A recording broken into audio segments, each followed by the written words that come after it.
안녕하세요, 성도 여러분. 평안한 안식일입니다. 우리 박삼재 선생님 또 귀한 하모니카 연주로 하나님께 찬양 올려주셔서 너무나 감사드립니다. 앞으로 자주 좀 찬양을 드려주셨으면 좋겠습니다. 오늘 여러분들과 함께 나눌 말씀의 제목은 십자가에 달리는 저주라고 하는 제목으로 함께 말씀을 나누려고 합니다. 오늘의 성경의 본문은 요한복음 19장에 기록된 예수님 십자가 사건입니다. 우리 다 함께 요한복음 19장 14절로 18절에 있는 말씀을 보시도록 하겠습니다. 요한복음 19장 14절로 18절에 있는 말씀입니다. 이 날은 유월절의 예배일이요 때는 제6시라. 빌라도가 유대인들에게 이르되 보라 너희 왕이로다. 저희가 소리 지르되 없이 하소서 없이 하소서. 저를 십자가에 못 박게 하소서. 빌라도가 가로되 내가 너희 왕을 십자가에 못 박으랴. 대제사장들이 대답하되 가이사 외에는 우리에게 왕이 없나이다 하니 이에 예수를 십자가에 못 박히게 저희에게 넘겨주니라. 저희가 예수를 맡음에 예수께서 자기의 십자가를 지시고 해골, 히브리 말로 골고다라 하는 곳에 나오시니 저희가 거기서 예수를 십자가에 못 박을새 다른 두 사람도 그와 함께 좌우편에 못 박으니 예수는 가운데에 있더라. 여러분, 이 중국의 역사의 시작이라고 볼 수 있는 이 사망 오제라고 하는 기간이 있습니다.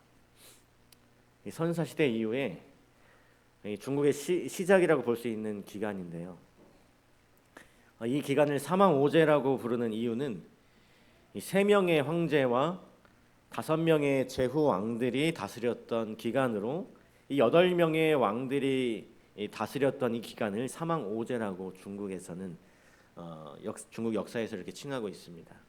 그리고 이것이 이 중국 문명의 시조로 추앙되고 있고 또 인정되어지고 있습니다. 근데 우리가 다 중국 사람이 아니기 때문에 중국 역사를 잘 알 리가 없죠. 그래서 좀 이 사망 오제라고 하는 말이 좀 익숙치는 않은 그런 말인 것 같습니다. 여러분 혹시 요순 시대라고 하는 말 들어보셨나요? 요순 시대. 이 요순 시대. 이 요순 시대는요. 이 요와 순이라고 하는 이 사망 오제의 그 8명의 왕 가운데 두 사람을 일컫는 그런 말입니다. 바로 요왕과 순왕인데요. 이 요와 순이 치리하던 이 시기를 묶어서 요순 시대라고 또 칭합니다. 그런데 이 시기를 중국에서는 중국 역사에 있어서 가장 태평성대를 누렸던 시기라고 이렇게 생각을 합니다. 이 중국 역사에서 중국 사람들이 말하기를 다시는 되돌아갈 수 없는 그만큼 좋았던 시절. 그래서 이 태평성대하면 그것을 나타내는 관용적인 표현으로 이 요순시대라고 이렇게 불렀다고 합니다. 그런데 이 요와 순임금에 대한 이 이야기가 이제 사기라고 하는 책에 기록되어 있는데요. 그 사기에 이런 기록이 있습니다. 옛날 요 임금은 천하를 다스릴 때 한 사람을 죽이고 두 사람에게만 형벌을 내렸는데도 천하가 잘 다스려졌다라고 이렇게 기록이 남아 있습니다. 그 다음에 순임금, 요 다음에 이제 순임금인데 여기 기록에 보니까 순임금은 입버릇처럼 말했다. 삼가야 한다. 삼가야 한다. 형벌을 행할 때는 가엾이 여겨야 한다. 여러분 이 기록을 통해서 이 요순 시대의 그 요와 이 순 두 왕이 나라를 태평성대로 이끌었던 그렇게 통치할 수 있었던 그들의 통치 원리는 어떤 무서운 형벌과 이 억압의 원리가 아니라고 하는 것을 우리가 볼 수 있습니다. 아주 순하고 그리고 그들을 품는 인자함으로 통치했었음을 우리는 이 기록을 통해서 볼 수 있는 것이죠. 그러면서 이 요순 시대의 이 왕들이 형벌을 가볍게 해야 태평성대를 이룰 수 있다라고 하는 것이 이제 이 기록 속에 나와 있는 것입니다. 그래서 이 태평성대를 꿈꾸었던 그 다음의 군주들, 그 군주들이 또 어떻게 하기를, 누구처럼 하기를 원했을까요? 바로 이 요나 순왕처럼 하기를 원했겠죠. 그래서 예를 들어서 이 한나라의 효문제라고 하는 이 사람은 이 사람을 죽이는 육형이라고 하는 이 사형법 6가지가 있는데 그것을 폐지합니다. 그러면서 무슨 말을 했는가 하면, 육형이 있어도 간악함이 멈추지 않으니 그 잘못은 어디에 있는가? 지금 사람들에게 잘못이 있으면 교화를 베풀지 못하고 형벌부터 먼저 가하니 무릇 형벌이란 사지를 잘라버리고 피부와 근육을 도려내 죽을 때까지 고통이 그치지 않으니 얼마나 아프고 괴로우며 부덕한 것인가. 그러면서 이제 육형을 없애라 라고 이렇게 명령을 내린 것입니다. 이 요순 시대에 했던 것처럼 이 사형 제도를 없앤 그런 것을 이 효문제라고 하는 사람이 또 발표를 하는 것입니다. 좀 가까운 예로 저희가 우리나라의 역사 가운데 가장 성군으로 누가 인정을 받습니까? 예, 세종대왕. 아무래도 이 세종대왕이 역사에 길이 남는 성군이죠. 그래서 이 세종의 별칭이 해동의 요순으로 불렸다고 합니다. 예. 중국에 옛날에 그 요순이 있었던 것처럼 이 해동 지역이, 이 동이 저 한민족 지역 가운데 요순이라 불리는 왕이 이 세종인데, 여러분도 아시는 것처럼 이 세종 시대 때가 아마 조선 왕조 500년 가운데 가장 태평한 시대가 아니었던가 하는 생각이 듭니다. 그런데 이 세종도 같은 마음을 가지고 있었어요. 백성들을 치리함에 있어서 형벌에 아주 매우 신중할 것을 그의 치리 가운데 여러 번 강조합니다. 세종 1432년 지방관 부임 그 인사차 찾아온 정사와 양서척이라고 하는 사람에게 이렇게 당부를 하는 말이 기록돼 있어요. 뭐라고 당부했는가 하면, 백성의 마음을 어루만지고 사랑하라. 예. 형벌은 중대한 일이니 조심하지 않으면 안 된다. 부득이 형벌을 쓰더라도 구휼하려는 마음만 있다면 억울하게 죽는 자가 없을 것이다. 여러분, 이 기록을 보니까 어떻습니까? 이 세종이 더욱더 성군으로 보이죠. 옛날 시대 같으면 정말 무식하게 사람을 죽이고 형벌했을 것 같은데, 옛날에 이 선한 왕들이 이렇게 형벌에 대해서 신중하게 얘기했고 조심해야 됨을 이야기했고 함부로 그 권력을 사용하지 않음에 대해서 이야기하고 있는 것입니다. 근데 여러분, 이 형벌이라고 하는 것이 얼마나 무서운 것입니까? 우리가 뭐 드라마 어떤 사극에서 보면 뭐 이런 대사들이 나오잖아요. 저놈을 당장 끌어내서 무엇에 처하라? 뭐 능지처참에 처하라. 예. 예. 여러분, 능지처참이 어떤 형벌인지 여러분 아세요? 여러분, 이 능지라는 말이요, 이 완만한 언덕을 의미합니다. 예, 그렇죠.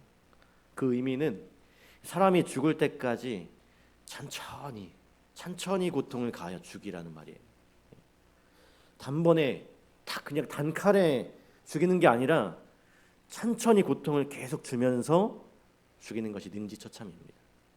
그래서 이 능지처참의 방법은 사실 이 중국하고 한국에서 행해졌는데, 어떤 방법인가 하면 좀 험한 말이지만 여러분 이해하십시오. 이 살가죽을 벗기고 근육을 천천히 도려내는 그런 것입니다. 그것을 막 일순간에 하는 것이 아니라 며칠을 두고 그 일을 행하는 거죠. 근데 그렇게 막 살을 도려내면 피가 많이 나오지 않습니까? 피가 많이 흘러나오면 사람이 죽잖아요. 그래서 지혈을 해가면서 사람을 죽이지 않고 그렇게 한 것입니다. 그리고 또 이제 이 살을 막 도려내다 보면 사람이 쇼크를 먹어서 죽을 수도 있습니다. 그 쇼크사로 죽지 않도록 아편을 먹이면서 이제 그런 형벌을 가하는 것입니다. 이게 능지처참이었어요. 그런데 그것을, 그 살을 도려내는 횟수에 따라서 그 능지처참의 경도가 달랐습니다. 명나라 시대 때는 무려 3,000번의 그 도륙을 당해서 죽은 사람이 있었어요. 한 사람을 놓고 3,000번 이 칼질을 해서 이렇게 그 사형을 시킨 거죠. 정말 생각만 해도 몸살이가 쳐지는 그런 형벌입니다. 여러분, 그렇게 죽이고도 그냥 그 시체를 잘 고이 묻어줬으면 다행인데 어떻게 합니까? 또 이제 호수라고 해서 그 머리를 높은 장대 위에 매달아서 만 백성이 보도록 본보기로 삼는 거죠. 그렇게 하는 것이 이제 옛날 시대의 형벌이었습니다. 아마도 이 세종이 이러한 무서운 형벌을 부담스러워했던 것 같아요. 그래서 그가 이렇게 전교를 내린 바가 있습니다. 나는 살리기를 좋아하는 마음을 가지고 있어서 사형을 면제하고 싶으니 그 방도를 찾아라. 신하들에게 그 방도를 찾으라고 이 전교를 내린 겁니다. 우리가 생각할 때 옛날 왕들은 그냥 능지처참하라고 명령만 하면 그냥 다 죽이고 그냥 왕은 괜찮을 것처럼 이렇게 묘사가 되지만, 사실 이 세종대왕은 사람을 형벌하는 것에 대한 굉장히 많은 부담을 가지고 있었던 것 같습니다.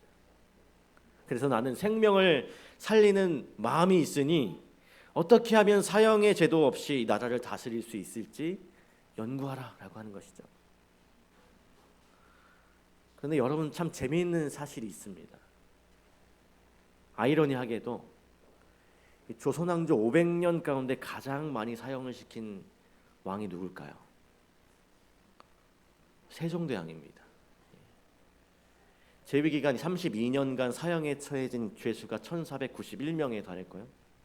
그 중에서도 60명 이상이 바로 이 능지처참으로 목숨을 잃었습니다. 여러분, 역사의 성군들이 형벌에 신중하면서 극형에 처하는 것을 줄이려고 했지만 왜 그렇게 하지 못했을까요? 물론 마음은 그 생명을 살리고 싶었지만 실제로 그렇게 하지 못했다는 것입니다. 왜 그랬을까요? 그것은 무섭고 끔찍하며 공개적인 형벌이야말로, 그런 형벌이야말로 이 자신의 그 왕의 권위, 법의 권위를 세우고 왕권을 강화하고 백성들을 통치하는 가장 효과적인 수단이었기 때문이었습니다.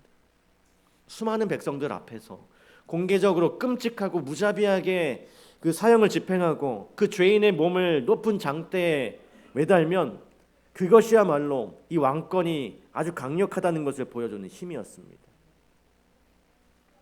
그리고 그것을 통해서 백성들의 원망과 저주를 그 나무에 달린 죄수에게 돌릴 수 있는 가장 효과적인 그런 방법이었기 때문에 그렇게 했다라고 하는 것이죠. 그래서 오히려 왕권이 강했던 이 세종대왕 때 사형을 제일 많이 집행했어요. 조선시대 가운데서 왕권이 제일 약했던 이 철종시대 때는 사형을 2명밖에 집행을 하지 못합니다. 그만큼 그의 권력이 약했음을 이야기하는 것이죠. 어쨌든 이러한 무서운 형벌은 동서양이 따로 없습니다. 우리가 우리의 역사를 좀 살펴봤지만 이 서양의 역사를 보면 얼마나 무서운 형벌과 또 구문의 제도가 있었는지 우리는 알 수 있습니다. 오늘 우리가 이 성경에서도 보면 특별히 이 죄수들, 이 악한 자들에 대하여 심판할 때 나무에 매달았다라고 하는 기록들이 꽤 여러 군데 나옵니다. 그렇죠? 요셉이 떡 맡은 관원장의 꿈을 해석할 때 사흘 뒤에 어떻게 될 것이라고 이 요셉이 말했습니까? 당신이 높은 장대에 달릴 거라고 이렇게 말을 해줬어요. 또 여호수아가 아이성과 아모리 왕 5왕과 전쟁을 할 때 그들을 다 점령한 다음에 그 왕들을 잡아다가 5 기둥을 세우고 거기에 시체를 달아맸습니다. 그리고 특별한 유명한 또 사건이 있죠. 압살롬이 아버지를 대적해서 반란을 일으켰다가 그 전쟁 가운데 죽게 됩니다. 어떻게 죽었습니까? 이 압살롬의 머리가 그 상수리 나무에 걸려서 그가 공중에 공중과 땅 사이에 매어 달려 죽게 되었어요. 또 여러분이 잘 아시는 것처럼 하만이 이 모르드게를 사실 죽이려고 높은 장대를 세웠다가 거기에 달리죠, 자기가. 여러분, 이처럼 특별히 과거 시대에 누군가를 형벌에 처하고 그 죄값을 물을 때 그 죄수들의 몸을 높은 나무, 이 장대에 달았습니다. 땅과 하늘 사이에 매달아서 그가 죄인임을 온 천하에 이렇게 보이게 했다라고 하는 것입니다. 그래서 여러분, 이 매달리는 것은, 그 나무에 매달려서 형벌을 당하는 것은 조롱과 멸시와 저주의 상징이 되었던 것입니다. 오늘 본문에서도, 우리가 읽은 본문에서도 아주 무서운 저주의 형벌이 가해지고 있었어요. 지금 바로 로마의 사형 방법 가운데 가장 잔인하고 가장 무서운 십자가형이 처해지고 있는 장면을 오늘 성경의 기자들은 우리들에게 보여주고 있습니다. 잠시만요.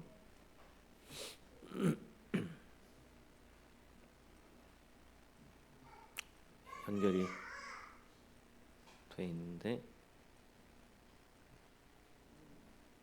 잠깐 연결 끊었다가 다시 연결하겠습니다.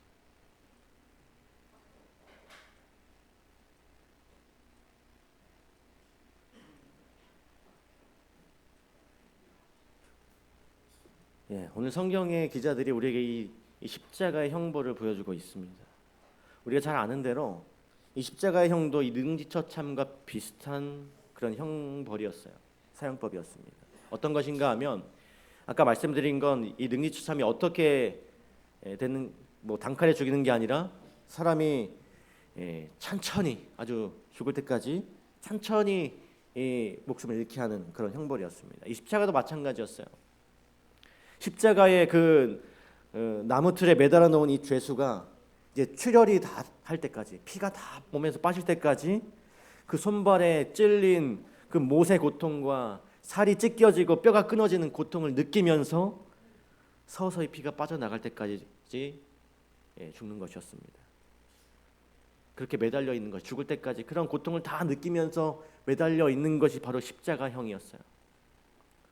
보통 이 3, 4일, 길게는 일주일까지 사람이 죽지 않고 거기에 매달려 있었다라고 합니다. 얼마나 고통스러웠을까요?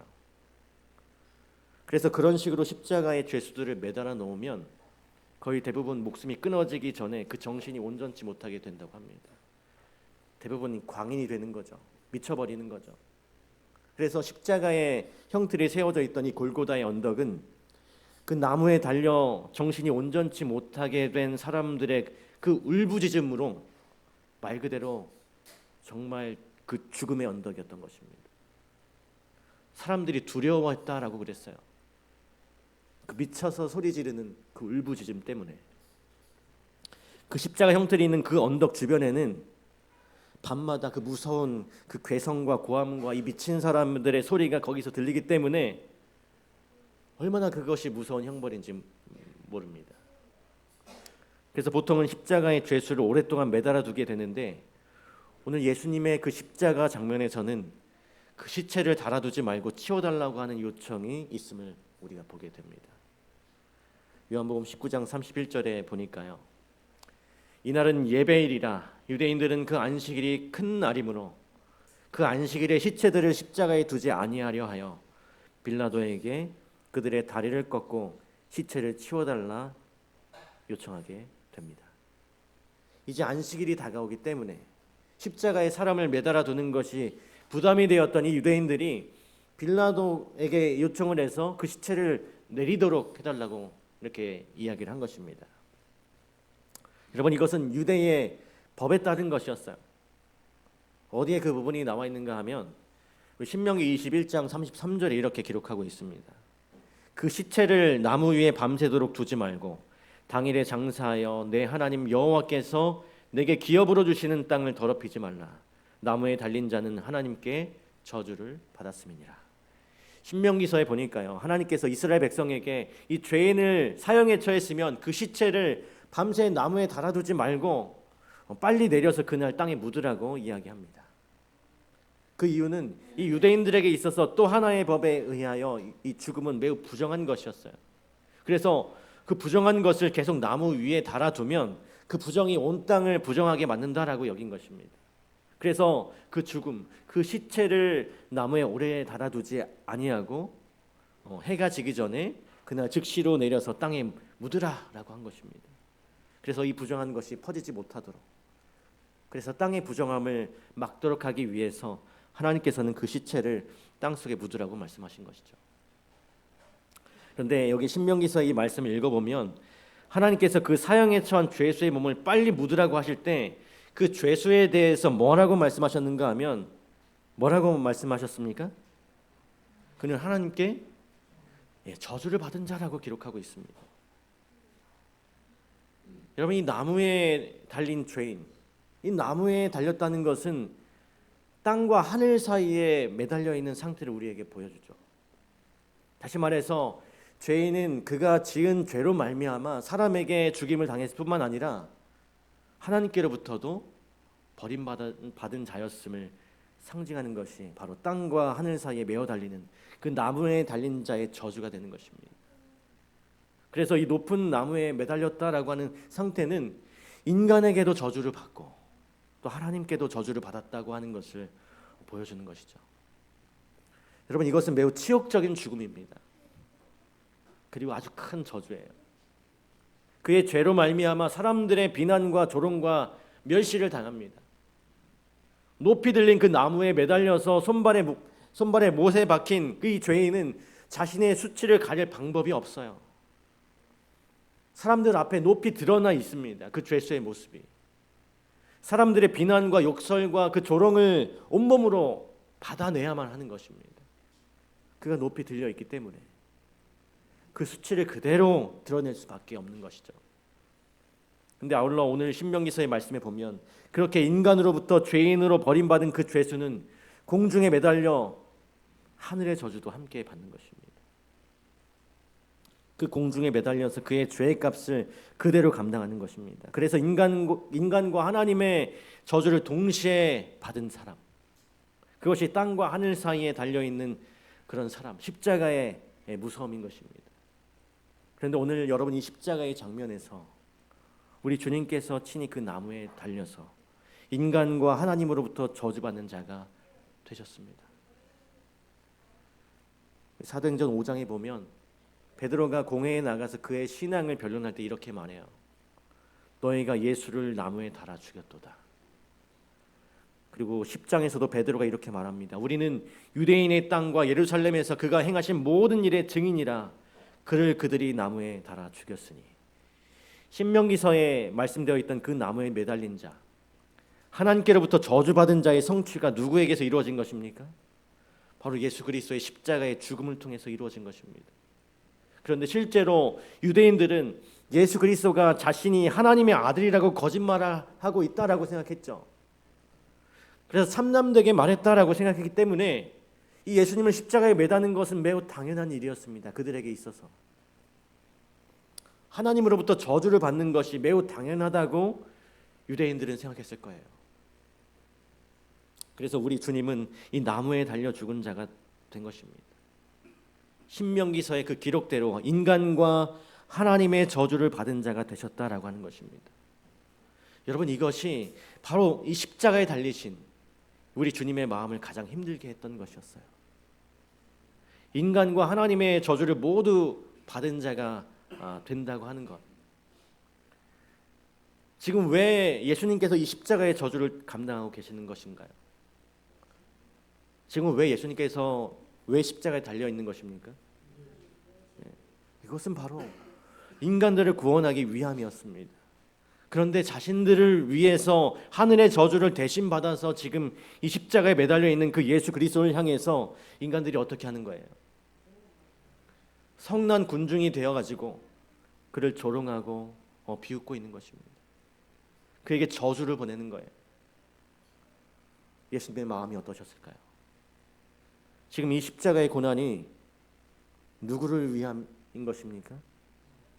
그 저주하고 조롱하고 비난하는 그 인간들을 위한 것이 아닙니까?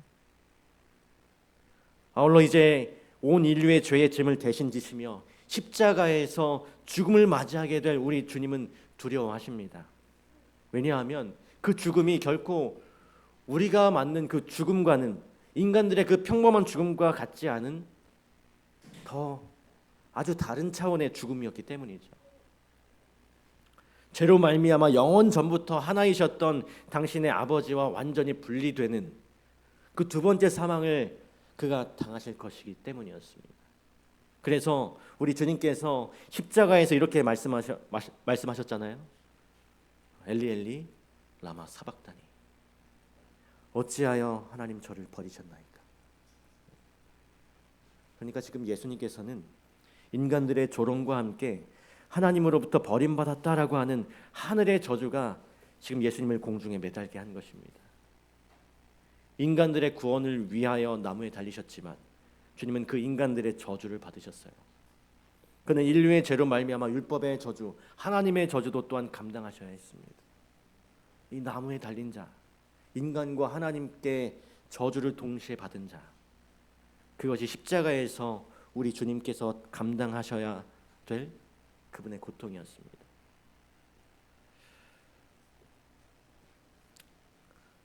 여러분, 미국의 스프링필드라고 하는 아주 작지만 유명한 도시가 있습니다. 이 스프링필드가 유명한 이유는 거기에 링컨 대통령의 박물관이 있고 링컨 대통령이 출마를 선언했던 그 집이 거기에 보존되어 있다라고 합니다. 그리고 많은 사람들이 그곳에 가본대요. 미국의 16대 대통령으로서 여전히 미국 사람들에게 가장 많은 존경과 사랑을 받는 대통령이기도 하죠, 링컨이. 그리고 그의 위대한 업적이 무엇이었습니까? 노예 해방. 노예 해방, 노예를 해방하고 이 노예 제도를 폐지한 인물로 우리 잘 알려져 있습니다. 이 링컨 박물관에 가면 그렇게 크지는 않지만 아주 볼거리가 알차게 있다라고 합니다.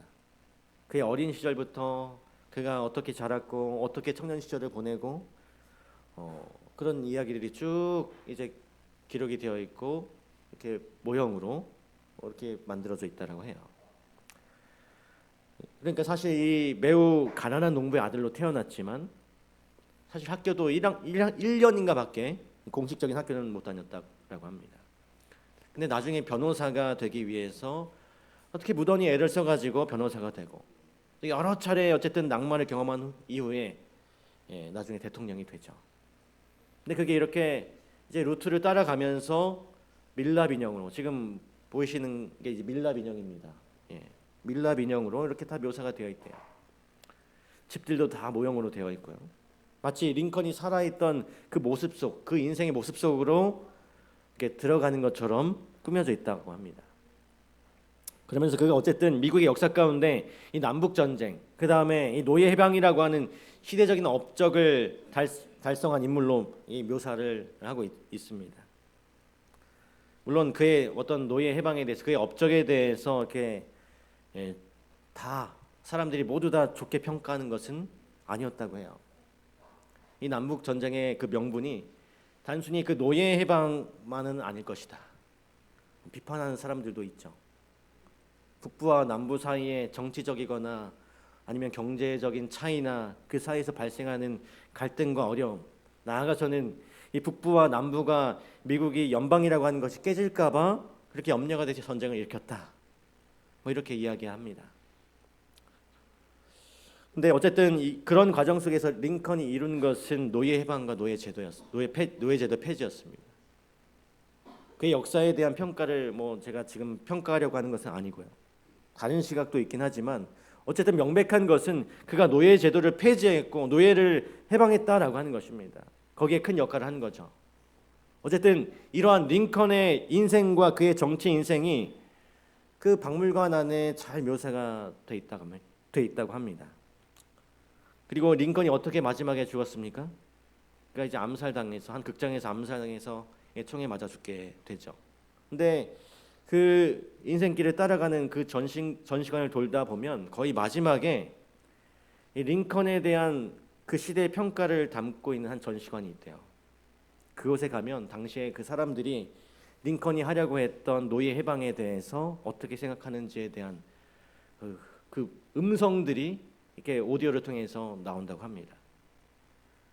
여러분, 당연히 그 당시에 백인들은 링컨 대통령이 하려고 했던 노예 해방이나 노예제도 그 폐지 어떻게 했을까요? 반대했겠죠. 그러니까 당연히 이 백인들은 링컨에 대해서 비판의 소리를 냈을 것입니다. 그래서 백인들은 링컨을 향해서 링컨이 가도 너무 많이 갔다, 너무 심한 거 아니냐라고 이렇게 비판을 합니다. 그리고 반면에 이제 노예를 해방하고 노예제도를 폐지했으니까 그럼 링컨이 흑인들로부터는 존경과 사랑을 받아야 마땅하죠.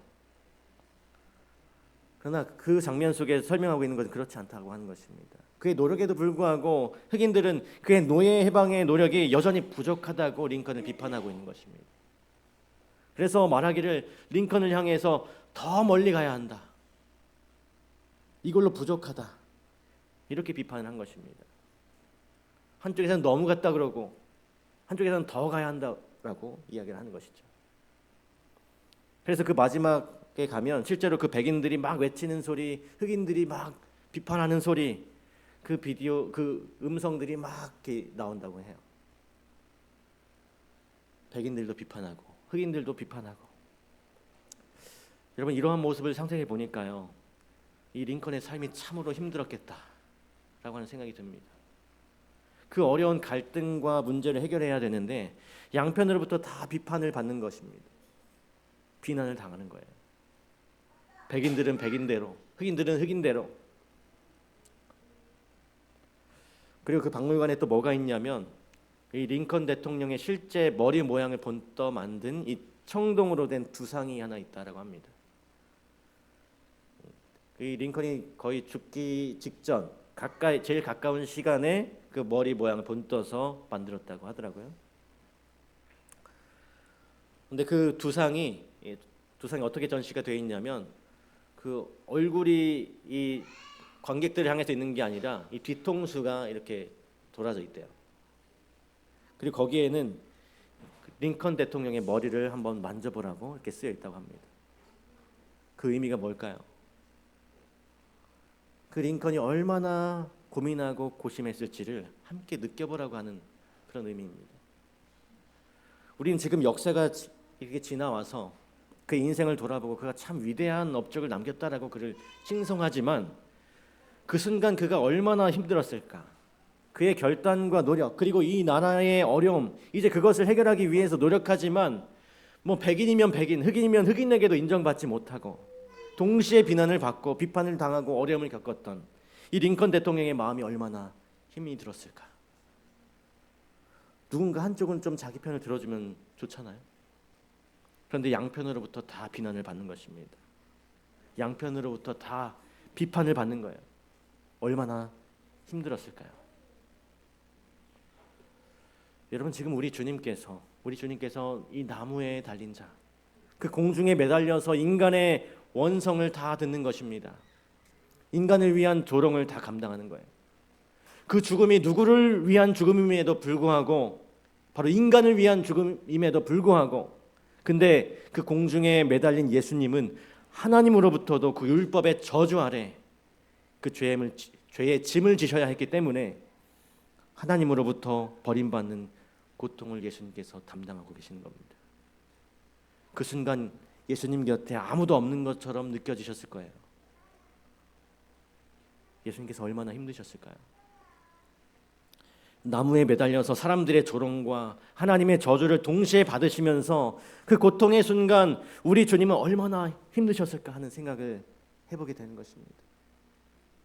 여러분 그 고통의 순간 한 음성이 예수님께 들려옵니다. 누구의 음성이었을까요? 누가복음 23장 41절 42절입니다. 우리는 우리의 행한 일에 상당한 보응을 받는 것이니 이에 당연한 거니와 이 사람의 행한 것은 옳지 않은 것이 없느니라 하고 가로되 예수여 당신의 나라에 임하실 때에 나를 생각하소서. 우리가 흔히 표현하는 것처럼 십자가 오른편 강도의 고백이 그 순간 예수님의 귓전에 들리는 것입니다.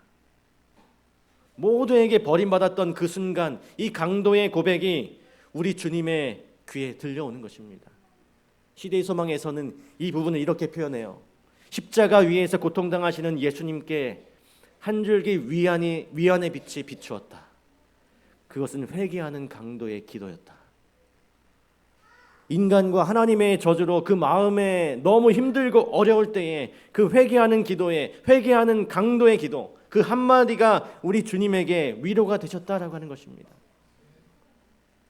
그 한 영혼을 위해서라도 내가 십자가를 지겠다고 말씀하신 그 예수님의 결심이 그 회개하는 강도의 기도 때문에 마음의 위안을 얻게 되신 거예요. 그리고 주님께서 그에게 약속의 말씀을 하시죠. 예수님께서 이르시되 내가 진실로 내게 이르노니 오늘 내가 나와 함께 낙원에 있으리라.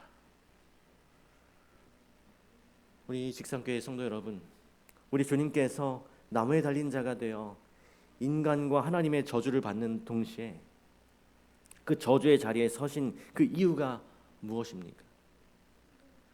그것은 온전히 우리를 위한 구원의 이유이죠. 사도 바울은 말하기를 갈라디아 3장 13절에 그리스도께서 우리를 위하여 저주를 받은 바 되사 율법의 저주에서 우리를 속량하셨으니 기록된 바 나무에 달린 자마다 저주 아래 있는 자라 하였습니다. 누가 받아야 할 저주를요? 우리들이 받아야 할 그 율법의 저주를 그분이 대신 받기 위해서 나무에 매달린 자가 되신 것입니다. 저주받는 자가 되신 거예요. 하나님께로부터도 저주받는 자가 되신 것입니다. 사도 베드로가 말하기를 친히 나무에 달려 그 몸으로 우리 죄를 담당하셨으니 이는 우리로 죄에 대하여 죽고 의에 대하여 살게 하려 하심이라. 저가 채찍에 맞음으로 너희는 나음을 얻었나니. 사랑하는 성도 여러분, 오늘 이 안식일, 이 주님의 십자가, 그 저주의 나무에 달리신 우리 주님을 생각할 때 우리 각자 하나하나가 그 성난 군중들처럼 예수님을 저주하는 그 자리에 서지 아니하시고 하나님과 인간의 저주 가운데서 고통당하는 그분에게 위로가 되었던 그 강도의 회개처럼 오늘 이 자리가 우리 주님의 마음속에 그분의 마음을 위로하는, 그분의 마음과 함께하는 우리 마음의 회개가 일어나게 되시기를 간절히 바랍니다. 십자가에 달려 회개의 기도를 주님께 드렸던 강도처럼 고통당하시는 우리 주님에게 위안이 될 수 있는 그런 그리스도인들이 되시길 간절히 소망합니다. 그래서 오늘 주님께서 여러분들에게 오늘 네가 나와 함께 낙원에 있을 것이라고 하는 그 약속의 말씀이 여러분들의 마음속에 다시 한번 그 구원의 큰 확신이 되어 다가오는 한 주가 되길 간절히 바랍니다. 우리 주 예수 그리스도와 함께 그 구원의 확신 속에서 항상 기쁘게 살아가시는 오늘 저와 여러분이 되길 간절히 바라면서 말씀을 마치도록 하겠습니다. 이제는 우리 아버지 하나님의 크신 사랑과 예수 그리스도의 은혜와 성령 하나님의 함께 하심이 우리를 위해서 죽으신 예수 그리스도 그 십자가의 구원에 감사하며 우리를 위하여 피 흘리신 예수 그리스도의 은혜에 회개한 마음으로 당신에게 위로가 되기로 결심하는 우리 직산교회 모든 가족들에게 영원히 함께하여 주시옵기를 거룩하신 예수님의 이름으로 축원하옵나이다. 아멘.